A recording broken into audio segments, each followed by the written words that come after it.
On the 20th of February, commentary comms will be demonetized.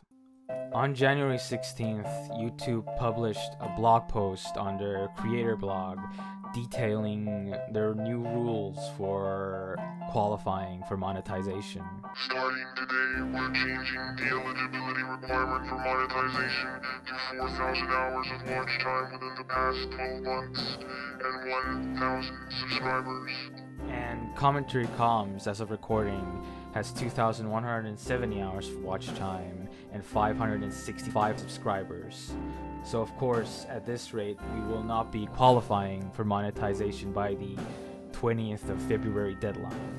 We're not a unique case. I hesitate to guess how many channels this could be affecting, like thousands, millions.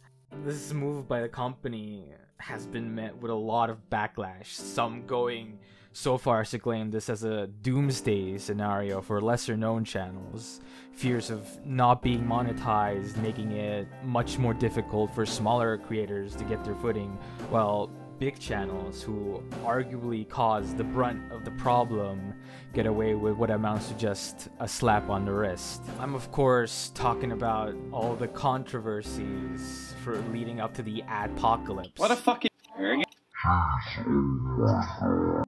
where giant companies are clearly getting more and more uncomfortable having their ads on random videos with no oversight. And ever since that, YouTube's been hard at work attempting to change that. I was conflicted about the news. While it was a bummer for Commentary Comms, I thought it made sense initially. YouTube's new algorithm that decides if videos are monetizable or not has been doing a lot of work, and it learns each time you send in a repeal. But I can't imagine how much of that work is going into these smaller channels, while bigger creators who are actually earning their living off of YouTube, depend on YouTube, are being treated on the same level as what amounts to hobbyists. And I can't lie and say I don't see how that's not frustrating on some level. On the other hand, we aren't in this position because of smaller channels, are we? It's hard to come to grips that we are essentially being punished for mistakes made by bigger channels. But maybe that's the wrong way of looking at it. Maybe it's because YouTube's core philosophy was unsustainable. Almost anyone can upload almost anything they want and have an opportunity to get big from it, with no oversight. But the world outside of YouTube has never been like that, and YouTube is mainstream now.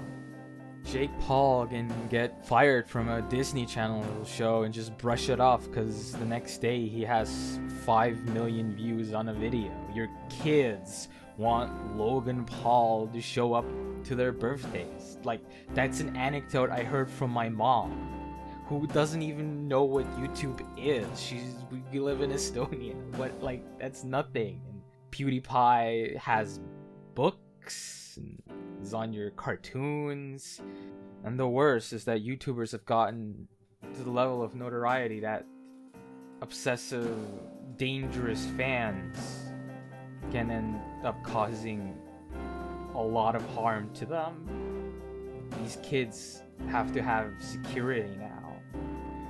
YouTube is catching up to real life consequences, and I feel like the order of how I said that is important. Like, I'm sorry if this is like a tangent, but it's not the opposite. The consequences aren't catching up to YouTube. Because unlike what you've heard, consequences are always the same. And the more YouTube threads itself into the fabric of the real world, the more rules there are, the more the threshold will rise up to par, and it will never be the same again.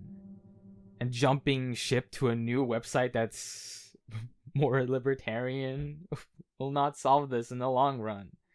Because online now is as real as IRL ever was. But enough about that. Like, I've no idea what the last 4 minutes of that video was. Just like an interlude, a prologue to just the general mood of how I'm feeling right now. But basically, what this video series will be is chronicling my attempts to get to 1,000 subscribers by the end of this deadline. And yeah, so yeah.